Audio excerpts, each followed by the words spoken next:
안녕하세요. 저는 내년에 중학생이 되는 딸 하나를 키우고 있는 40대 중반의 여자입니다. 남편과 연애할 때 서로 너무 좋아해 죽고 못 살아서 했던 결혼. 하지만 지난 결혼 생활 동안 시댁에서 무시도 엄청 당했었네요. 그런데 참 황당하게도 이제는 상황이 180도 바뀌었습니다. 한 치 앞도 모르는 게 사람 인생이라고, 잘 나간다고 거만 부리지 말고 못 나간다고 기죽지 말라고 하는 데에는 다 이유가 있는 것 같습니다. 결혼할 때 저희 시댁은 꽤 좋은 위치의 주유소를 운영하셨습니다. 주유소는 장사가 꽤 잘 되는 편이었고 그렇다 보니 시부모님도 여유가 있는 편이셨어요. 반면 저희 집은 아빠가 일찍 돌아가시고 엄마랑 저 남동생까지 세 식구인데요. 엄마가 김밥 가게를 하시면서 저희 남매를 키워주셨습니다. 아빠 돌아가시기 전까진 저희 집 형편도 나쁘지 않았다고 했어요. 그런데 아빠 돌아가시고 가세가 급격히 기울었다고 했습니다. 그때까지 가정주부로 사셨던 엄마는 급하게 여기저기에서 일을 하셨어요. 고생도 많이 하시고 안 해본 일 없이 많이 하셨는데 손맛이 좋으시다 보니 결국 식당에서 제일 오래 일하셨어요. 그렇게 한 식당에서 저 대학교 들어갈 때까지 일하시다가 그만두시고 엄마의 가게를 차리셨습니다. 원룸 상가 건물이고 1층에 김밥 가게를 차리셨는데요. 그 근방에 사는 사람들이 손쉽게 사 먹으라고 거기를 정하신 건데 나중에는 입소문이 나서 멀리서도 찾아오고 단체 주문도 많이 하는 곳이 되었습니다. 저희 엄마 김밥이 정말 맛있거든요. 보통 자기 엄마가 해주시는 음식은 다 맛있다고 하는데 저희 엄마 김밥은 예전부터도 주변에서 인정할 만큼 다 맛있다고 했습니다. 당근 기름을 이용해서 재료들을 볶다 보니 자연스레 달큰한 맛도 많이 나는 데다 엄마가 개발하신 특제 소스도 이용을 하거든요. 재료도 많이 들어가고 다른 김밥집과는 차별화된 엄마만의 김밥 메뉴도 있다 보니 초기부터 장사는 잘 된 편이었습니다. 가게 규모로 보자면 그렇게 크지는 않은데 손님들은 정말 많아서 나중에는 일하는 직원분들도 3명이나 더 쓰셨거든요. 오시는 분들은 이 정도 크기의 가게에 일하는 사람이 3명이나 되냐며 놀라기도 하셨지만요. 하여튼 엄마의 타고난 요리 손맛 덕분에 김밥집은 늘 성황이었고 그러면서 저희 집 형편도 많이 좋아졌습니다. 손님이 많고 장사가 잘 되니 가게를 좀 더 늘리자 혹은 체인점을 하자는 사업 제안도 받으셨지만 엄마는 다 싫다고 거절하셨습니다. 지금 이 정도 규모가 엄마가 관리하시기 딱 좋고 체인점 같은 거 하면 같은 음식 수준으로 나가기도 힘들고 관리하기 골치 아프다며 그냥 지금 수준으로만 하겠다 하셨어요. 물론 확장 이전으로 가게 규모를 더 늘릴 수도 있었겠지만 엄마는 지금 가게에 애정이 너무 많다고 여기서 그냥 계속 하시겠다고 하셨죠. 엄마는 그 손때 묻은 가게에 애정이 정말 많으셨거든요. 거기서 돈 벌어서 저 대학 졸업도 시켜주시고 또 결혼도 시켜주고 제 동생은 등록금도 해줄 수 있었다고요. 저는 저와 동생을 위해 헌신하고 노력해주신 엄마가 너무 존경스럽고 감사했습니다. 저희 엄마지만 누구보다 똑부러지시고 야무지시고 그 마음가짐이나 성실함까지 참 배울 것이 많으신 분이라 생각했거든요. 저는 그렇게 저희 엄마가 정말 존경스러운데 저희 시부모님은 저희 엄마를 무시하는 일이 많았습니다. 홀어머니인데다 그 홀어머니는 동네에서 손바닥만한 김밥집 운영한다고 초반에 결혼 반대도 하셨죠. 당신들 집하고는 수준이 안 맞다고요. 하지만 남편이 적극적으로 설득했고 저랑 결혼 안 하면 평생 결혼 안 하겠다고 아들 노총각으로 사는 거 보고 싶으시면 그렇게 하시라 강하게 나와서 결국은 결혼했습니다. 사실 시부모님은 형편 수준이 안 맞네 어쩌네 하셨지만 결론적으로 결혼할 땐 양가 똑같은 금액을 보태주셨어요. 거기에 저희 모은 돈 합쳐서 집도 샀고요. 그리고 솔직히 결혼할 때 보태주신 거 말고는 그 후로도 시부모님께서 저희에게 뭔가를 특별히 해주신 것도 전혀 없습니다. 결론적으로 친정이나 시댁이나 똑같은 도움을 받은 건데도 어머님, 아버님은 저희 집은 늘 아래로 깔고 보는 경향이 있으셨죠.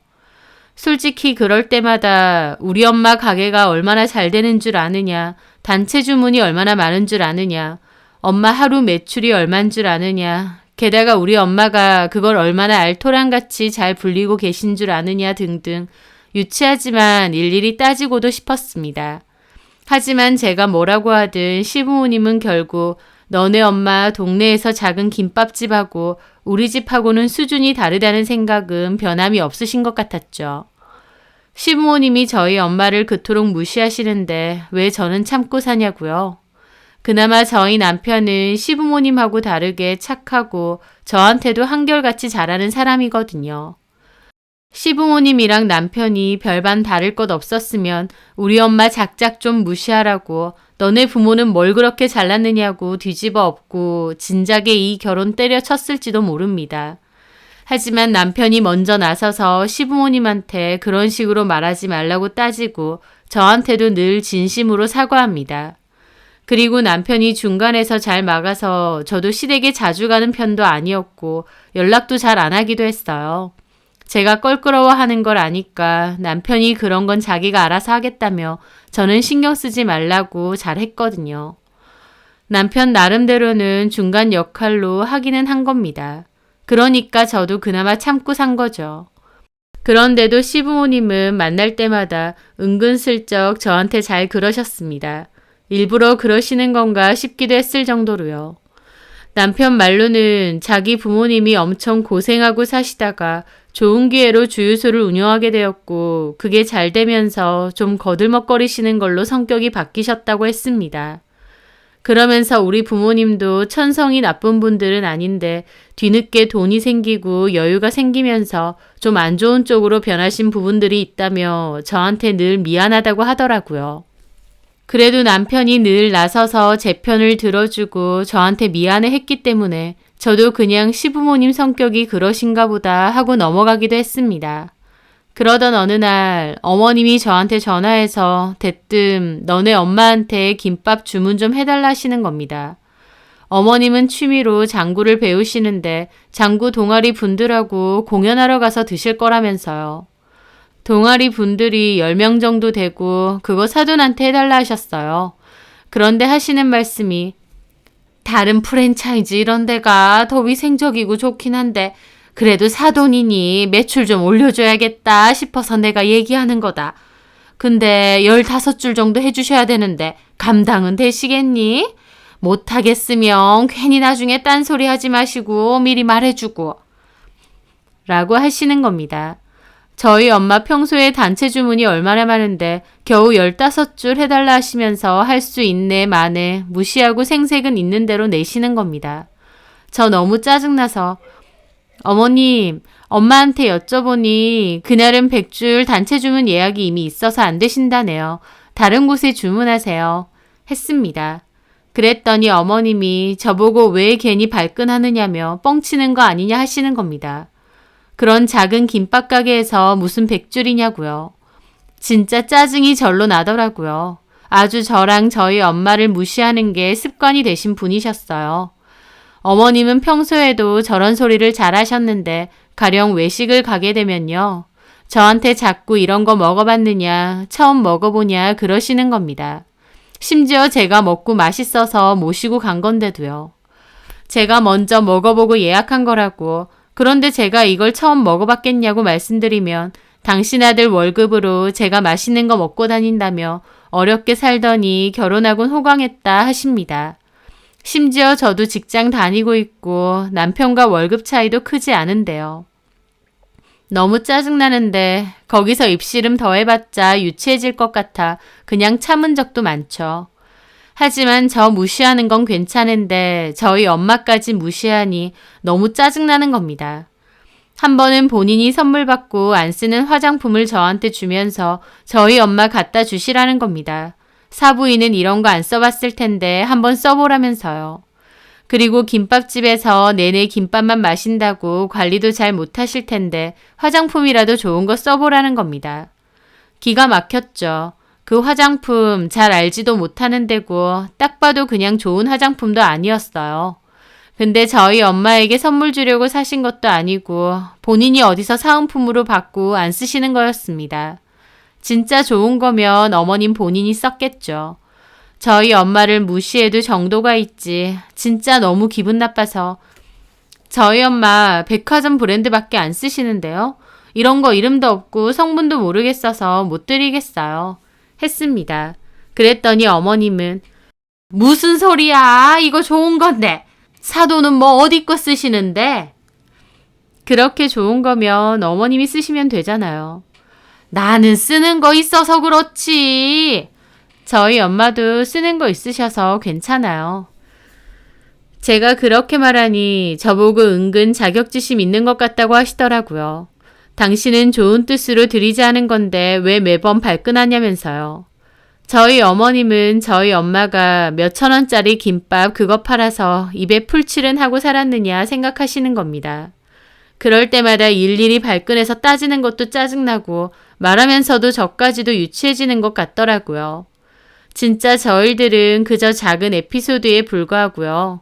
결혼 기간 동안 정말 자잘하고도 수도 없이 뭐라 대꾸하기도 이상할 지경으로 무시하시는 거 많이 들었습니다. 제가 발끈하면 저만 이상한 사람 되기도 했고요. 그래서 한 번은 저희 남편이 저 대신 대놓고 말한 적도 있습니다. 엄마 아빠 장모님 가게 장사 진짜 잘 되는 맛집이야. 규모만 좀 작지 직원도 3명이나 되고 단체 주문도 엄청 많고. 하지만 어머님 말 그래? 잘 되셔서 다행이네. 근데 뭐 김밥집 잘 돼봐야 김밥집이지. 잘 된다니 생활하시는 데는 문제 없을 것 같아서 그나마 다행이다. 하시질 않나 아버님은 한술 더 떠서 그럼 가게를 더 큰 데로 옮기셔야지. 굳이 그런 데서 계속 하시는 건 어머님이 돈 벌 줄을 모르시는 거다. 사부인이 사업수완이 좀만 있었더라면 가게도 확장시키고 체인점 사업도 하고 그렇게 하셔야 돈이 되는 거야. 라면서 사업에 대한 일장 연설을 늘어놓으시더라고요. 솔직히 아버님도 대단한 사업 수완이 있는 것도 아니고 운 좋게 지인 추천으로 주유소 헐값에 인수해서 운영하신 건데 몫이 좋아 잘 된 것뿐입니다. 하지만 아버님은 당신이 꽤나 잘 나가고 사업 수완이 좋은 사업가라고 생각하셨고 저희 엄마는 뭘 잘 몰라서 동네 장사하는 사람으로만 취급하더라고요. 그럴 때마다 저는 속에서 천불이 올라왔습니다. 일반적이고 상식적인 사람들이었으면 아버지도 없이 엄마 혼자 저랑 동생 잘 키워내시고 지금까지도 활발하게 일하시는 걸 참 열심히 최선을 다해 사신다 생각하실 겁니다. 그런데 저희 시부모님들은 자기들보다 조금만 못하다 생각하면 바로 무시하는 겁니다. 그것도 자기들 기준에서만 판단하면서요. 그런 시부모님의 모습을 지켜보면서 저 역시도 속에서는 앙심이 점차 생겼죠. 자기들이 잘나면 뭐가 그렇게 잘났다고 다른 사람을 무시하나 싶고 어쩔 땐 아무리 어른들이라지만 그 깔려진 사상이 참 천박하다 싶은 생각도 들었습니다. 그렇다 보니 저도 시부모님에게 정이 가지 않았고 같이 있는 시간도 불편해질 때가 많았어요. 게다가 또 우리 집과 우리 엄마에 대해서 함부로 말하실까 무시하실까 싶어서 늘 예민하게 신경이 곤두섰고요. 그러다가 결국 한 번은 터지게 되었습니다. 저희 엄마의 가게는 2, 3층은 작은 원룸 빌라고 1층은 엄마의 식당이 있는 상가 빌라였거든요. 그런데 그 건물을 엄마가 매입하게 되셨습니다. 매입할 때 대출도 꽤 끼긴 했지만 그래도 시세보다 훨씬 좋은 값으로 사게 되셨어요. 그 건물 원래 주인분이 개인 사정으로 건물을 좀 급하게 내놓으셨고 저희 엄마에게 혹시 할 생각 있느냐 하셨거든요. 저희 엄마도 그동안 여력이 되는데도 일부러 옮기지 않으실 정도로 그 가게와 위치에 정이 많으셨기에 오랜 고민 끝에 그 건물을 매입하게 되셨습니다. 엄마가 그간 일하면서 알토란같이 모으고 또 투자회사에 자산을 맡기셔서 불어있는 재산이 좀 있었는데 그거 전부 투자하시고 대출도 좀 껴서요. 그 상가가 엄마 소유가 되던 날 저랑 제 남동생, 저희 남편까지 다 모여서 축하해드렸는데 엄마가 식사를 하시다 말고 눈물을 막 흘리시더라고요. 너네 아빠 그렇게 죽고 집세도 없어서 쩔쩔 맬 때가 엊그제 같은데 내 소유의 건물이 생길 줄 어떻게 알았겠느냐 하시면서요. 저희 아빠 돌아가시고 그전까지 가정주부로만 사셨던 엄마는 앞날이 너무 막막했다고 하셨습니다. 마음 같아선 다 포기하고 싶을 정도로 돈도 없고 도움받을 곳도 없고 앞이 캄캄했는데 그래도 저와 제 동생을 보며 악착같이 살아서 내 새끼들 건사하자 마음 먹으셨대요. 그리고 정말 물불 안 가리고 일하셨고 김밥 가게 열었을 때도 저희한테는 말 안 하셨지만 눈물이 많이 났다고 하셨습니다. 남의 가게에서만 일했는데 드디어 내 가게가 생겼구나 하시면서요. 그래서 엄마는 그 가게에 그토록 정이 있으신 것 같아요.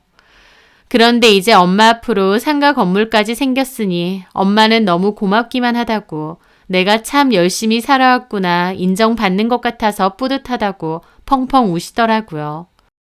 저도 동생도 엄마한테 너무 고생 많으셨다고 우리도 엄마한테 평생 고마운 마음으로 살겠다며 얼싸안고 다 같이 울었죠.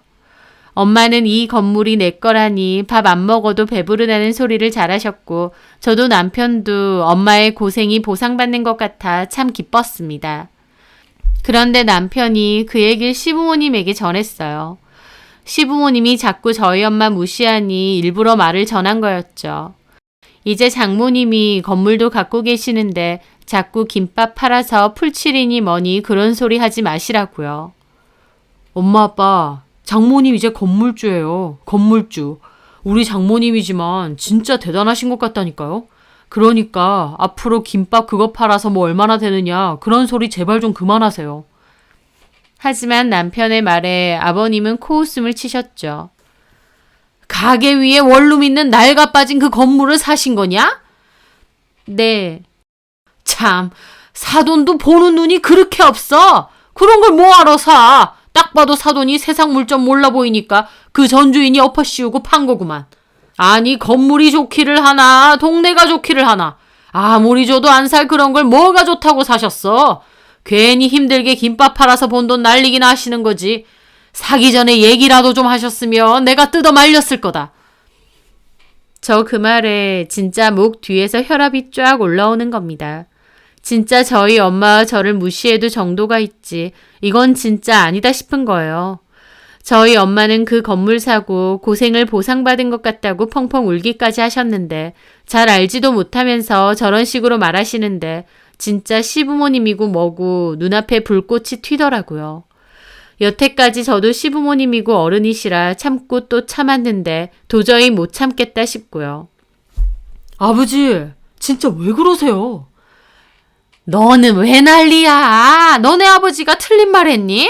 우리도 가게 가봐서 알지만 아니 그런 건물을 뭐하러 사신다니? 내가 봐도 그 건물은 진짜 가치 없어 보이더라. 저도 그 순간 눈이 돌아서 따졌습니다. 어머님 아버님 저희 엄마도 다 필요하시고 생각 있으셔서 산 거예요. 그렇게 말하시는 거 저희 엄마 무시하시는 것 같아서 정말 기분 나쁩니다. 제가 작정하고 큰 소리로 따지니 아버님은 황당한 얼굴이셨죠. 뭐?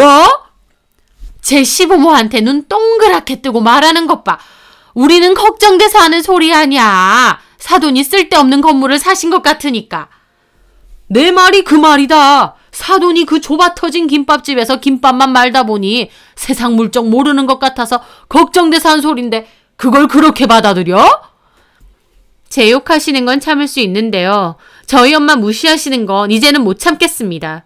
저희 엄마가 뭐 어쨌다고 툭하면 저희 엄마 걸고 넘어지고 무시하시는 거예요? 저희 엄마가 어머님 아버님한테 돈이라도 빌렸어요? 그 건물 사는데 투자라도 하라셨냐고요. 도대체 이렇게 하시는 이유가 뭐예요? 아빠 먼저 돌아가시고 최선을 다해 이날 이때까지 살아오신 분이세요. 어머님 아버님한테 그렇게 무시당하고 조롱당해야 될 이유 하나도 없습니다. 제가 보기엔 세상 물정은 저희 엄마가 더 빠삭하신 것 같거든요.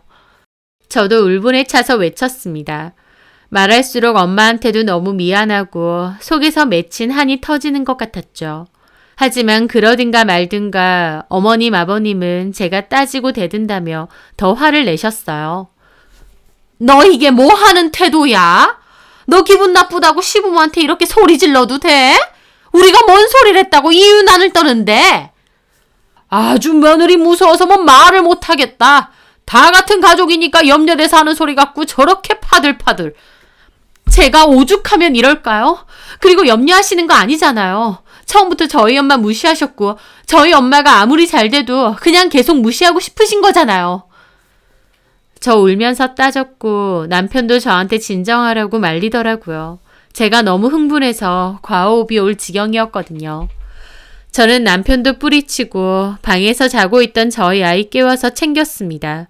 그리고 나가기 전에 어머님 아버님에게 말했죠. 제가 이 남자랑 결혼했다는 이유로 저희 엄마까지 이런 모욕을 당해야 되는 거라면 더 이상은 안 참을 겁니다. 그게 무슨 소리야? 이혼이라도 하겠다는 거야? 네, 사람 무시하는 것도 정도껏 하세요. 어머님 아버님은 뭐 그리 대단하고 잘나셨다고 저희 엄마 무시하는데요. 제가 그동안 얼마나 한이 되고 쌓였는 줄 아세요? 저 앞으로 어머님 아버님 안 볼 겁니다. 그리고 저는 아이 데리고 밖으로 뛰쳐나갔습니다. 아이도 왜 그러냐고 울고 저도 서러워서 울고 그러고 눈물바람으로 걸어서 가다 보니 남편이 정신없이 쫓아왔어요. 그리고 저한테 자기가 진짜 미안하다고 일단 차에 타서 집에 가서 얘기하자고 하더라고요.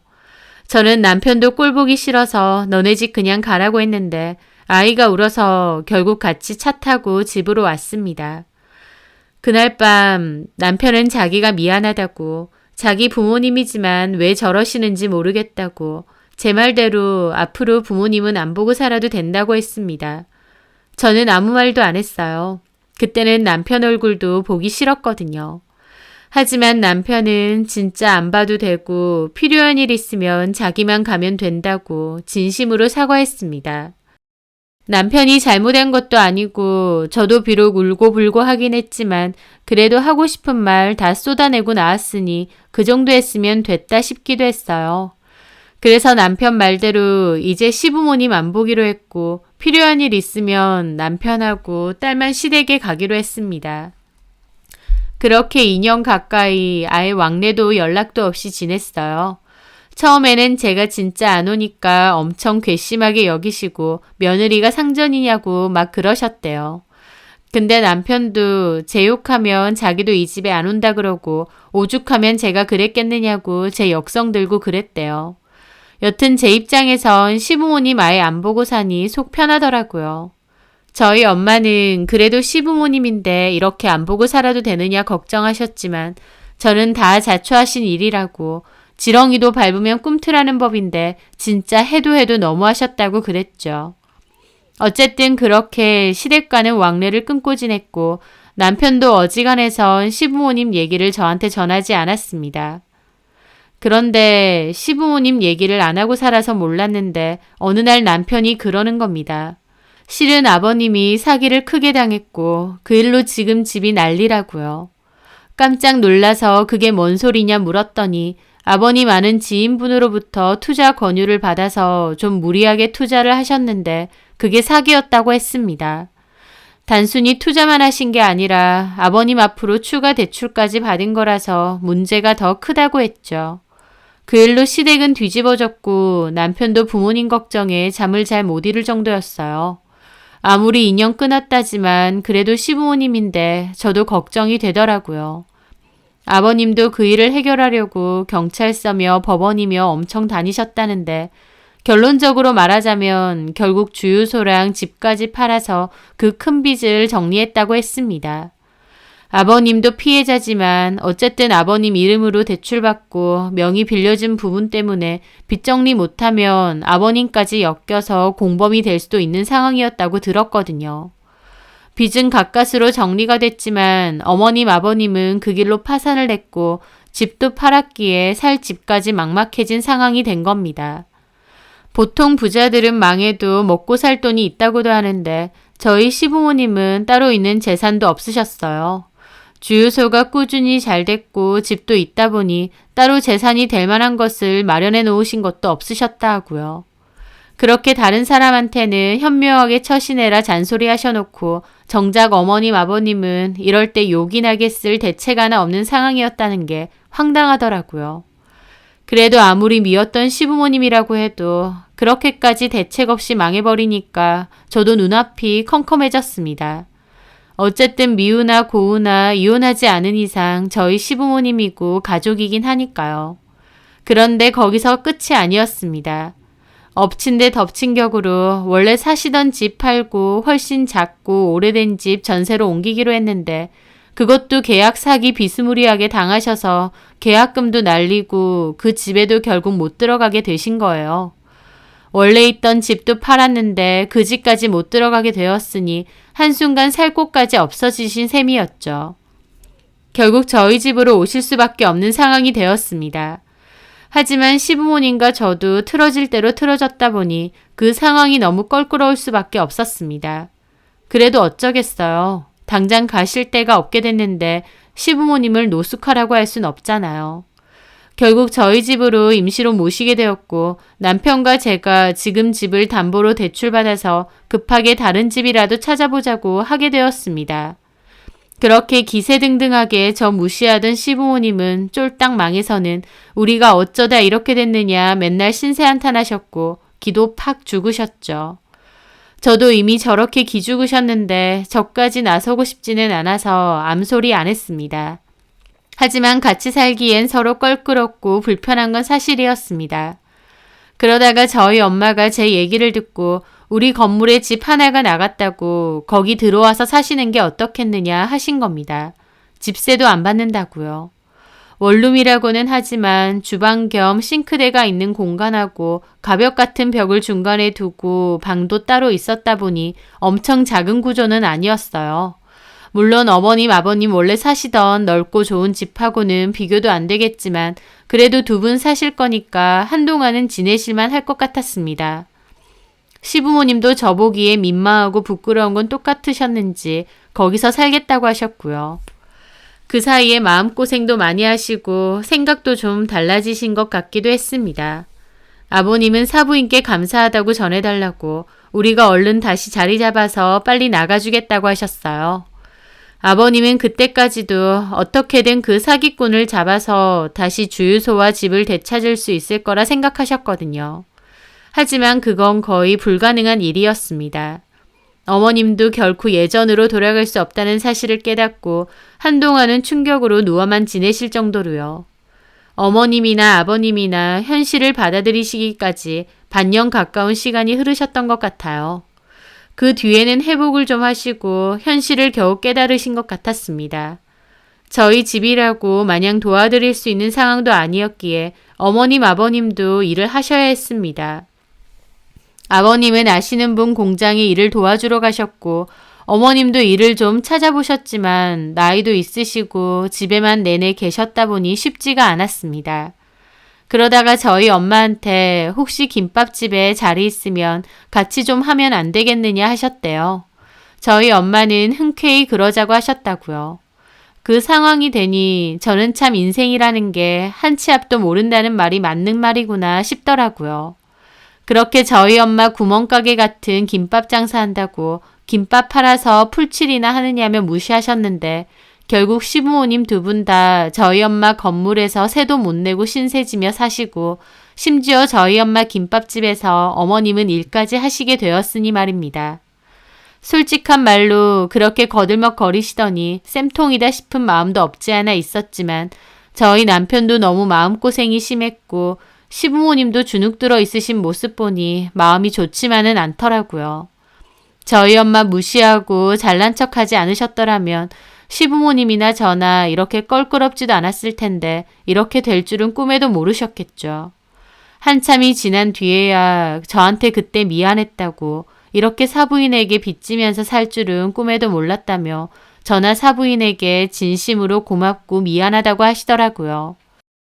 그 말씀을 하시는 어머님, 아버님의 모습이 너무 진심 같으셔서 그때 저도 마음에 남아있던 앙금이 다 풀어진 것 같습니다.